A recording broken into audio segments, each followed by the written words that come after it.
నమస్కారం వార్తలకు స్వాగతం ముందుగా ముఖ్యాంశాలు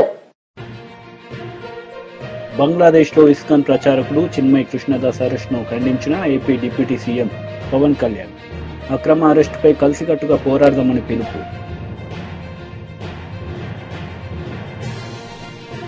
కేంద్ర మంత్రి కిషన్ రెడ్డి ప్రెస్ మీట్ పలు అంశాలపై వివరణ.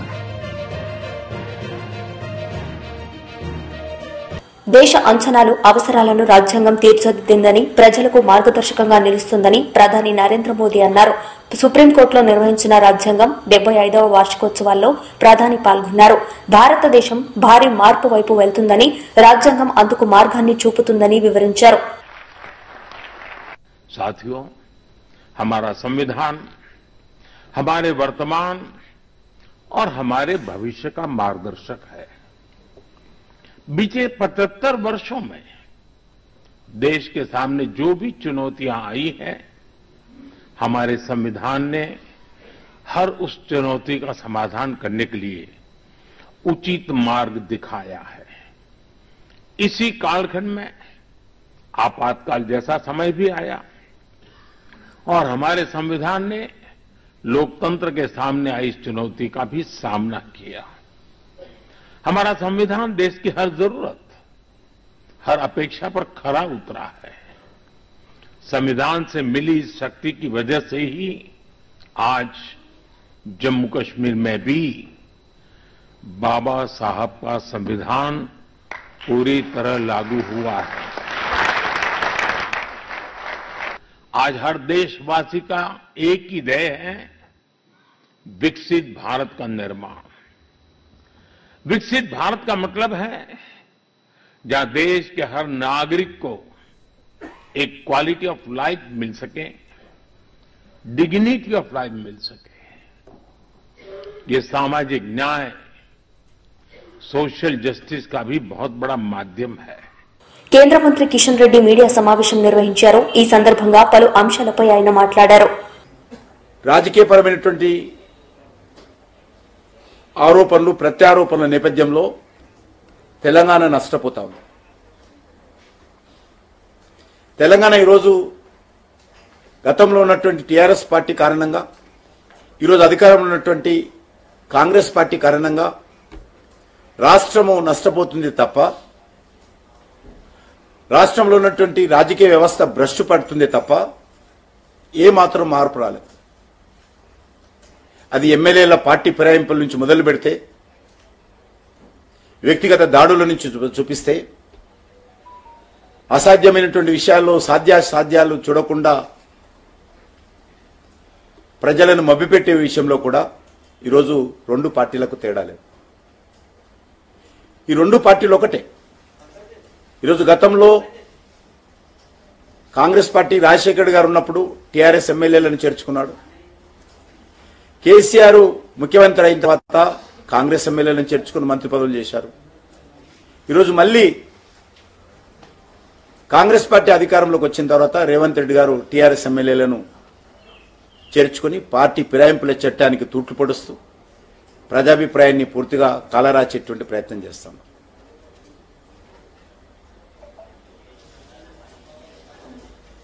రాష్ట్ర హైకోర్టు కూడా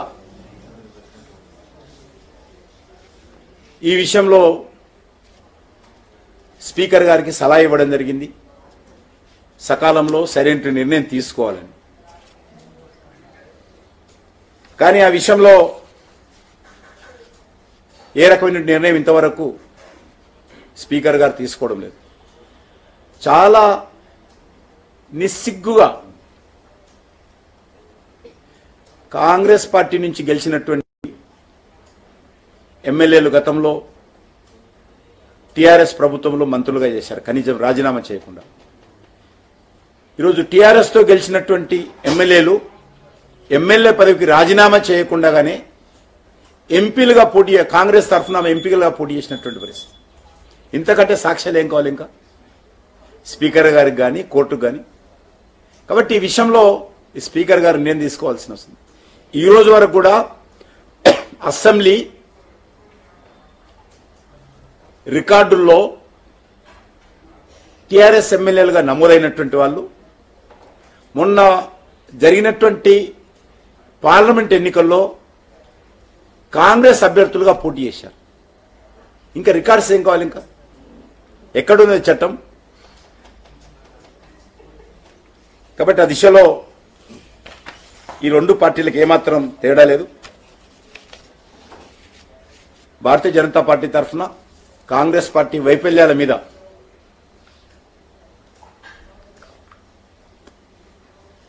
ఒక సంవత్సరం పాటు ఏ ప్రభుత్వానికైనా సమయం ఇవ్వాల్సినటువంటి అవసరం ఉంటుంది. కానీ 2 రోజులు అమలు చేస్తున్నటువంటి హామీలు సంవత్సరం పూర్తయినా 7వ తేదీన ముఖ్యమంత్రిగా ప్రమాణ స్వీకారం చేసి 9వ తేదీ నాడు అమలు చేస్తానటువంటి హామీలు కానీ 6 గ్యారంటీలు 100 రోజుల్లో పూర్తి చేస్తామని స్వయంగా సోనియా గాంధీ గారు ప్రతి ఇంటింటికి ఉత్తరం రాశారు. ప్రతి ఇంటికి ఈరోజు కరపత్రం ఉంది. 100 రోజుల్లో అమలు చేస్తామన్నటువంటి హామీలు ఏవి కూడా ఇంతవరకు అమలు జరగలేదు. తూతూ మంత్రంగా అమలు చేసినట్టు నటిస్తున్నారు. కానీ ఈరోజు ప్రజల్లో అన్ని వర్గాలు, ఇటు నిరుద్యోగులు, ఏదైతే రాహుల్ గాంధీ, రేవంత్ రెడ్డి గారు హైదరాబాద్లోని అశోక్ నగర్ లైబ్రరీ దగ్గరికి వచ్చి ఆ రోజు అనేక రకాల మాటలు టెండర్స్ ఏవి కూడా ఈ సంవత్సరం లోపల అమలు చేస్తానటువంటిది ఒక్కటి కూడా అమలు చేయలేదు. ఈ రకంగా ప్రతి ఒక్క సెక్టారు, రైతులు, రైతు నేస్తం ఎకరానికి 15,000 ఇస్తారా ఇవ్వరా? కౌలు రైతులకు బంగ్లాదేశ్ లో ఇస్కాన్ ప్రచారకులు చిన్మయ్ కృష్ణదాస్ అరెస్ట్ ను AP deputy CM Pawan Kalyan ఖండించారు. ఈ అక్రమ అరెస్టుపై కలిసికట్టుగా పోరాడదామని పిలుపునిచ్చారు. ఈ మేరకు పవన్ కళ్యాణ్ సోషల్ మీడియా మాధ్యమం ఎక్స్ లో పోస్ట్ చేశారు.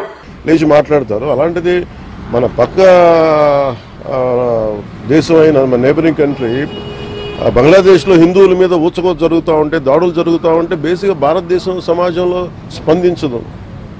అది నాకు చాలా ఆవేదన కలిగిస్తుంది.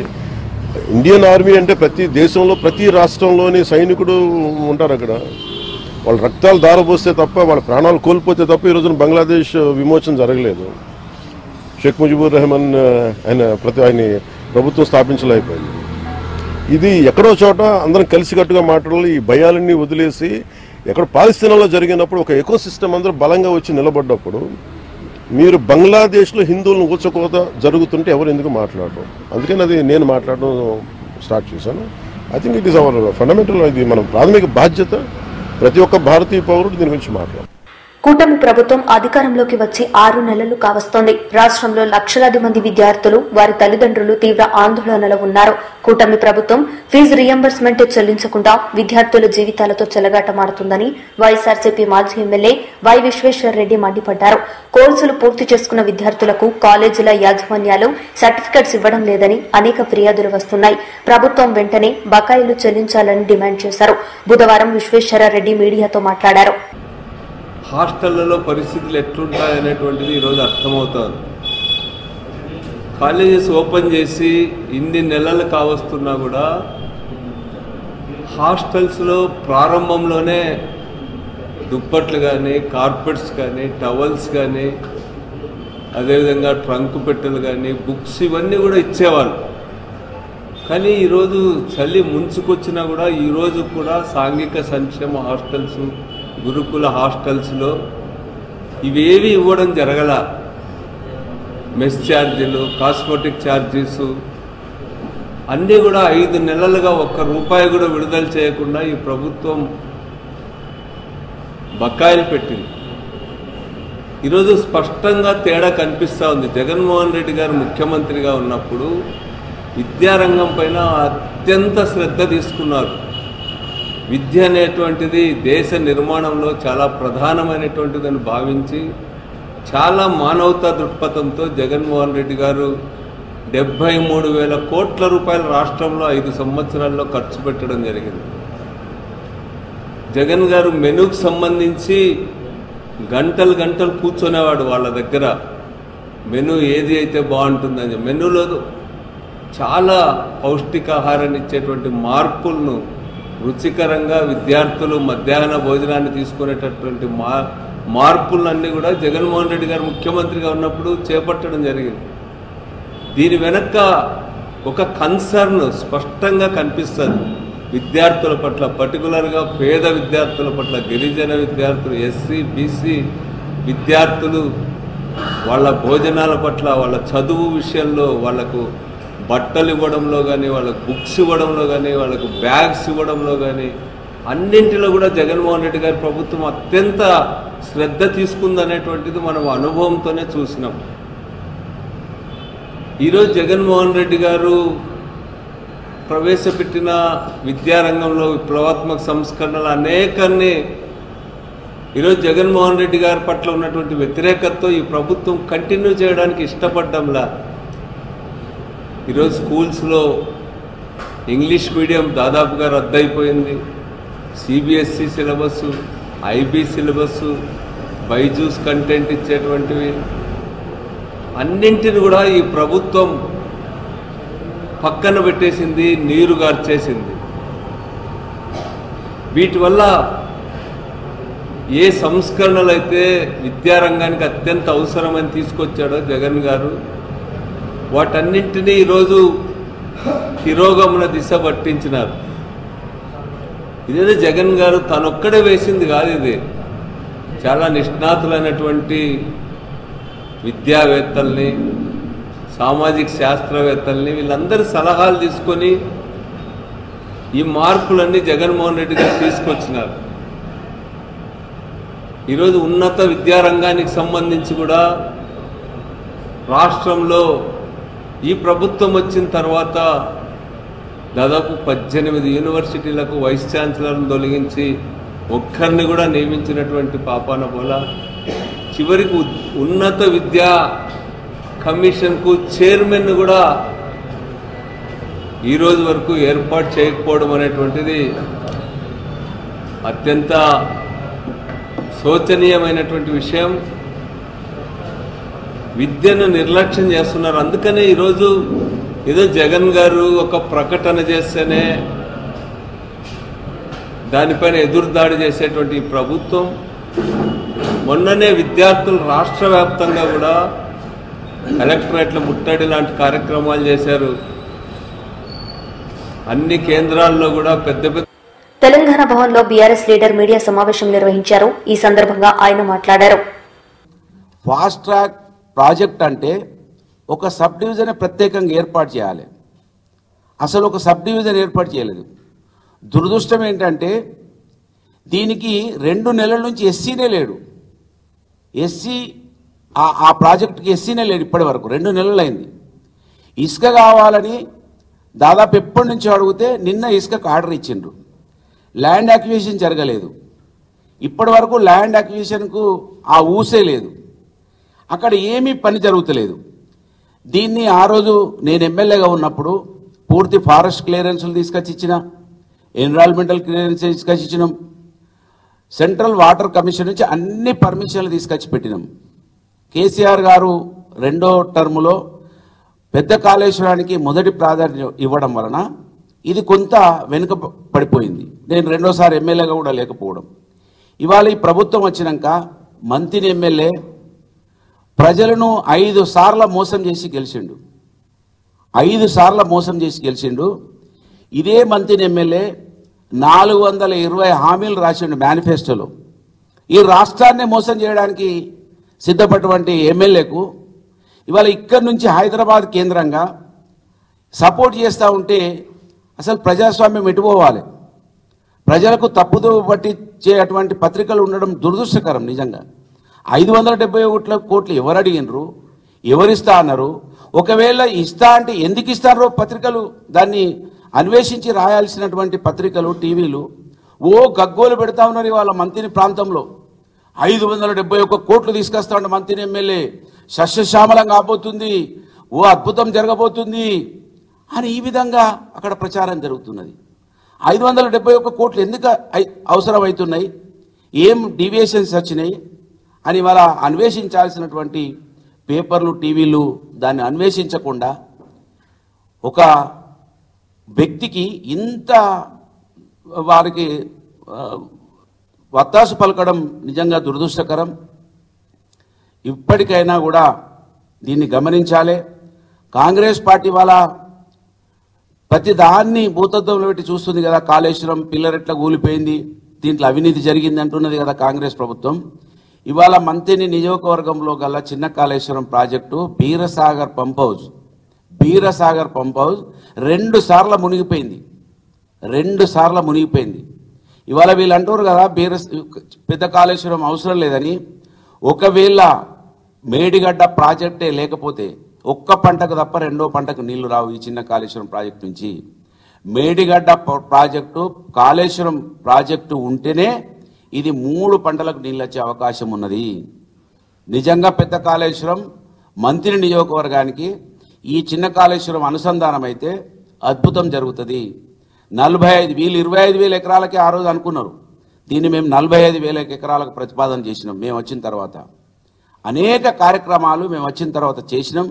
మేము వచ్చే వరకు శిలాఫలకం వేసి మొబిలైజేషన్ అడ్వాన్స్ల కింద 100 కోట్ల రూపాయలు పైపులన్నీ రోడ్ల మీద వరిసి పైసలు తీసుకున్నారు తప్ప నయా పైసా పనిచేయలేదు. నేను దయచేసి ఇక్కడికి హైదరాబాద్ నుంచి ఒకటే విజ్ఞప్తి చేస్తున్నా. మోసకారి మంత్రి ఎమ్మెల్యే మంత్రి నియోజకవర్గ ప్రజలను 5 సార్లు మోసం చేసి గెలిచిండు. 420 హామీలు 6 గ్యారెంటీలని ఇవాళ తెలంగాణ. నేను ఎక్కడికి పారిపోలేదు, నేను ఎవరికి భయపడనంటూ సోషల్ మీడియాలో సినీ దర్శకుడు రామ్ గోపాల్ వర్మ పోస్ట్ చేశారు. పలు అంశాలపై ఆయన మాట్లాడారు. వాడు ఆ పరంగా కంప్లైంట్ ఇవ్వడం, కేసులు పెట్టడం జరిగింది.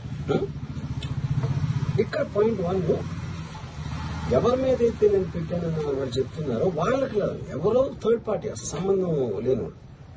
ఆ కాంటెక్స్ట్ లో అసలు ఈ కేసు ఎలాగా ఈ సెక్షన్స్ ఎలా వర్తిస్తాయి అనేది అప్పుడు ఆబ్వియస్ గా నాకు వచ్చే అనుమానం కానీ నాకు కానీ నా మనుషులు కానీ ఇది ఒక పర్సిక్యూషన్ చేయడానికి ఒక పద్ధతి ప్రకారం ఉన్న ఎలవబుల్ లాస్ ని వాడుతున్నారా? అయితే ఇప్పుడు వరల్డ్ ఓవర్ ఒక ఫినామినా ఏం జరుగుతుందంటే పొలిటికల్ పార్టీస్ వాళ్ళు weaponising the systems of the police. అది అమెరికాలో జరుగుతుంది, యూరోప్ లో జరుగుతుంది, ఇక్కడ కూడా జరుగుతుంది. అప్పుడు నేను ఏ ఒక్క వ్యక్తిని, ఒక పోలీస్ ఆఫీసర్ని కానీ ఒక పొలిటికల్ పర్సన్ కానీ నేను బ్లేమ్ చేయట్లా. I think it happens in certain ఒక ఏమంటుందని ఒక వే. అది అందరూ కూడా ఎంతో కొంత అది చేయటానికి టెంప్టేషన్ ఉండొచ్చు. But eventually there is the law of the land which will take the final call. So అది that I completely agree, believe in that and I abide by that as a citizen.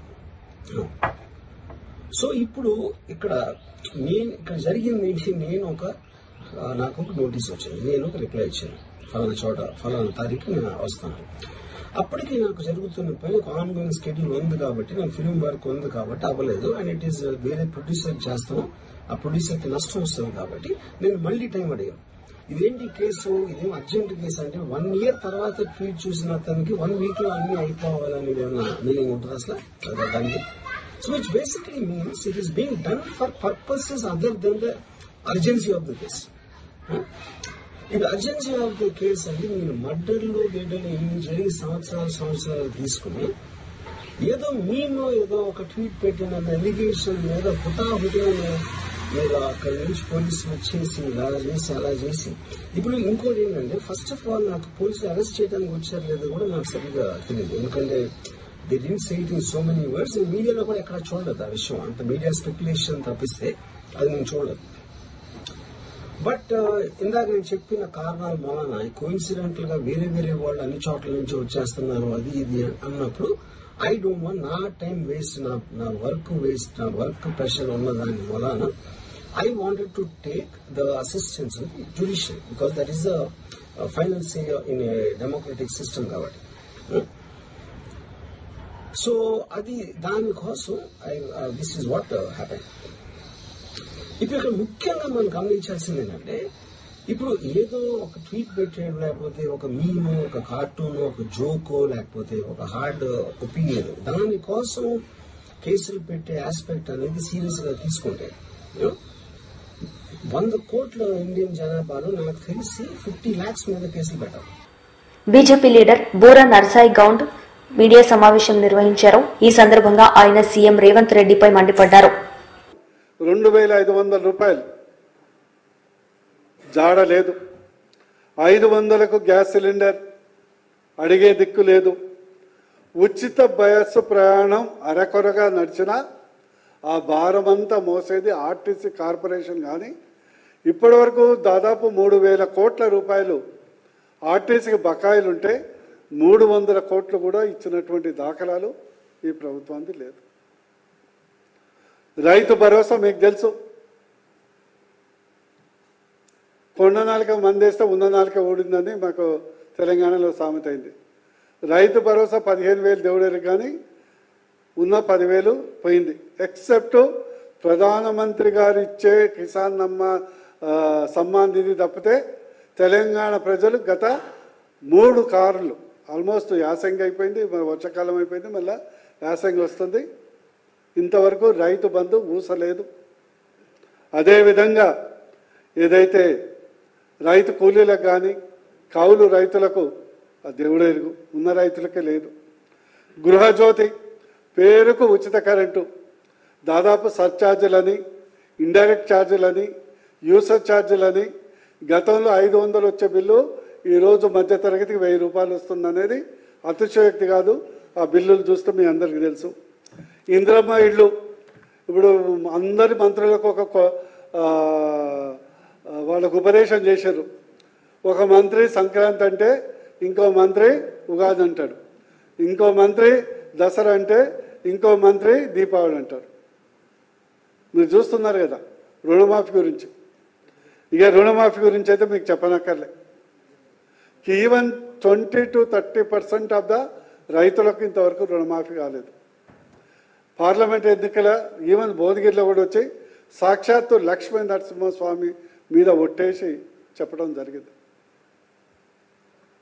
Bhadrachalam పోతే రాముడి మీద ఒట్టేశారు, వేములవాడ పోతే ఆ దేవుడి మీద ఒట్టేశారు. యువ వికాసమేవారు కానీ చేయూత 4,000 పెన్షన్, 10 లక్షల ఆరోగ్యశ్రీ. ఎట్లా ఉందంటే ఇదివరకు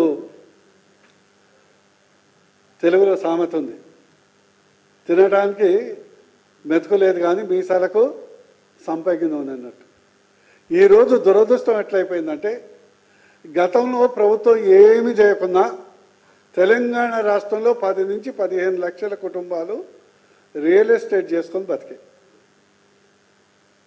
ప్లాట్లు అమ్ము, ప్లాట్లు కొను, ప్లాట్లు మార్పులు చేసో, ఇళ్ళు అమ్ము, బ్రోకరేజ్ తీసుకోను, లేఅవుట్ డెవలప్మెంట్ చేసో. మరి ఈరోజు తెలంగాణలో రియల్ ఎస్టేట్ పరిస్థితి ఎట్లా ఉందంటే కనీసం భూమి వైపు చూడటానికి ఎవరు ధైర్యం చాలట్లేదు. ఈరోజు నిజంగా చెప్పాలంటే మాకు సినిమాలో ఐరన్ లెగ్ అని ఉన్నది. ఐరన్ లెగ్ ఇది పెద్ద తెలంగాణ రాష్ట్రానికి కాంగ్రెస్ ప్రభుత్వం ఒక ఐరన్ లెగ్ అయింది. చిన్న కాళేశ్వరం ముక్తేశ్వర ఎత్తిపోతల పథకానికి అవసరమైతే ప్రభుత్వం అదనపు నిధులు మంజూరు చేస్తుందని పరిశ్రమల శాఖ మంత్రి శ్రీధర్ బాబు తెలిపారు. మందని ప్రాంత రైతులకు సాగునీరు అందించేందుకు ఉద్దేశించిన ఈ ప్రాజెక్టుకు 2007లో అప్పటి ప్రభుత్వం 571 కోట్ల 57 లక్షల రూపాయల అంచనా వ్యయంతో పరిపాలనా అనుమతులు మంజూరు చేసిందని అన్నారు. వైసీపీ లీడర్ మీడియా సమావేశం నిర్వహించారు. ఈ సందర్భంగా పలు అంశాలపై ఆయన మాట్లాడారు.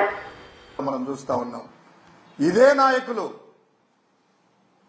ఒక వారం కిందట చూసాం జమ్మలమడుగులో ఆ పంప్డ్ హౌస్ పవర్ సంబంధించినటువంటి ప్లాంట్ దగ్గరికి సబ్ కాంట్రాక్ట్ల కోసము లాభాల కోసం వాళ్ళ దానికి వెళ్ళేసి కమిషన్ల కోసం వెళ్ళి వాళ్ళు ఒప్పుకోలేదని ప్లాంట్ మీదనే దాడి చేశారు. అదే అనంతపురం జిల్లా నాయకుని చూసాము. నెల కిందట లిక్కర్ టెండర్లలో ఎవడైనా గాని తాడిపత్రిలో 20% నా కప్పం కట్టాల్సిందే అని మీడియా ముందుకొచ్చి పబ్లిక్ గా మాట్లాడితే చర్యలు లేవు, ఎవరు అడిగేవాళ్ళు లేరు. అసలు ప్రభుత్వం ఉందా? వాళ్ళకి అధినాయకుడు ఏం చేస్తున్నారు? రాసిచ్చారా జిల్లాల వారీగా? ఈ రోజు రోడ్డు ఎక్కుతుంటే ఇందాక స్క్రోలింగ్ పెట్టారు టీవీలో, ఏంటంటే అధికారులు అడిగారంట, అధికారుల నుంచి తెచ్చుకుంటారంట, నివేదిక అడిగారట, దాన్ని బట్టి చర్యలు తీసుకుంటాం. శాంతి భద్రతలు ఎవరి విఘాతం కలిసినా అనేటువంటిది ఒక స్క్రోలింగ్ వస్తూ ఉంది. అంటే ఒక ఇన్సిడెంట్ కాదు, సంపద దోచుకోవడానికి జిల్లాల వారీగా ఈ నాయకులు రాసిచ్చారా అని అడుగుతా ఉన్నాను. సో ఇటు జరుగుతూ ఉంటే దాని టాపిక్ డైవర్ట్ చేయడానికి ఒక పసిబాలుని తీసుకొని వచ్చి ఒక కమేడియన్ని ఈరోజు తెలుగుదేశం పార్టీ ఆఫీస్లో ప్రెస్ మీట్ పెట్టించారు. ఆ పసిబాలుడు ఏం మాట్లాడుతున్నాడు తెలుసా? అదానికి సంబంధించిన దాంట్లో కేంద్ర ప్రభుత్వ సంస్థ, రాష్ట్ర ప్రభుత్వ సంస్థ చేసుకునే వాటిలో జగన్ గారి ఇంట్లోకి వెళ్లారు, అదాని వెళ్లారు అని కామెడీలు చేస్తూ, హావభావాలు చేస్తూ మాజీ రాష్ట్ర ప్రధాన కార్యదర్శి అయినటువంటి కల్లం గారిని, జగన్ గారిని, వారి కుటుంబాలని, వాళ్ళ వ్యక్తిత్వాన్ని హననం చేస్తూ ఒక ప్రెస్ మీట్ పెట్టారు. అయితే ఆయన చెప్పింది ఒకటి వాస్తవం ఒప్పుకున్నారు ఈరోజు ఆ ప్రెస్ మీట్ లో. ఏంటంటే చంద్రబాబు హయాంలో అధిక ధరకు కొన్నాము అని. ఆ మాట ఒక్కసారి మీరే చూస్తాం, ఒకసారి వీడియో చూపిస్తాను. రూపాయలకు కొనేశాడు చంద్రబాబు, 4 రూపాయలకు కొనేశాడు. పాట 4 రూపాయల 43 పైసలు. ఇప్పుడు నేను అడుగుతున్నా, కొన్నాం, మేము కొనలేదని చెప్పలేదా? కొన్నావా? 4 రూపాయల 43 పైసలు కొన్నాం. మమ్మల్ని మీరు దొంగ అంటున్నారు. సరే ఒకసారి చూసాం, 4 రూపాయల 43 పైసలకి కొన్నాము. అది ఒక్క పీపీఏడీ లేదు. చంద్రబాబు హయాంలో తీసుకున్నట్లయితే 5 రూపాయల 99 పైసలకి కొన్ని అగ్రిమెంట్లు, 4 రూపాయల 99 పైసలు కొన్ని అగ్రిమెంట్లు, దాదాపు 36 అగ్రిమెంట్లు ప్రైవేటు విద్యుత్ సంస్థలతో, విద్యుత్ సరఫరా చేసే సంస్థలతో యావరేజ్ గా ఆయన హయాంలో తీసుకున్నట్లయితే 5 రూపాయల 10 పైసలకి యావరేజ్ గా ఒక యూనిట్ ని 5 రూపాయల 10 పైసలకు కొనింది మనం చూసాం. ఇది ఎక్కడికి వెళ్ళలేవు, అగ్రిమెంట్లు అనేటువంటిది ఉంటాయి. సో 2 రూపాయల 49 పైసలకి ఎక్కువనా, 4 రూపాయల 43 పైసలు ఎక్కువ? ఇదే పసిబాలుడు చెప్తున్నాడు. ఎందుకు పసిబాలుడు అంటున్నా అంటే, ఆయన మాట్లాడుతూ కల్లం రెడ్డి తెల్లగడ్డం అనేసి చెప్తున్నాడు. ఈయన ఏమన్నా పసిబాలుడా? ఈయన గడ్డం రాదా? ఇలా పార్టీలో ఏజ్ వయసుతో సంబంధం లేకుండా గడ్డాలు నరసవా, ఎంట్రికలు నెరవా? తెల్లగడ్డం రెడ్డి అంటే ఈయన పసిబాలుడేమో కదా, ఎంట్రికలు రావు, అవి నరసవు అనేటువంటిది ఆయన చెప్తున్నాడేమో. ఎందుకు నీకంత కామెడీలు? ఇదేను నీ హ్యూమరైజ్ చేయడానికి ఒక వేదికగా నీకు చేసుకొని రాయలసీమలో జరుగుతున్నటువంటి ఆ యొక్క సంపద దోపిడీని డైవర్ట్ చేయడానికి ఇంకొక రెడ్డిని పెట్టారు. ఇక్కడ ఈరోజు ఈ కమెడియన్తో ప్రెస్ మీట్ పెట్టడానికి కారణం ఏంటంటే, అది కనిపించకూడదు, ఇది కనిపించాలని. ఎస్, మేము అడుగుతున్నాము, మీరు కుదుర్చుకున్నటువంటి ఒప్పందాల వల్ల అధిక ధరకు యూనిట్ ధర కొన్నారా, జగన్ గారి హయాంలో కొన్నారా అనేటువంటిది. వార్తలు ముగించే ముందు ముఖ్యాంశాలు మరోసారి. బంగ్లాదేశ్లో ఇస్కాన్ ప్రచారకుడు చిన్మయ్ కృష్ణదాస్ అరెస్ట్ను ఖండించిన AP deputy CM Pawan Kalyan. అక్రమ అరెస్టుపై కలిసికట్టుగా పోరాడదామని పిలుపు.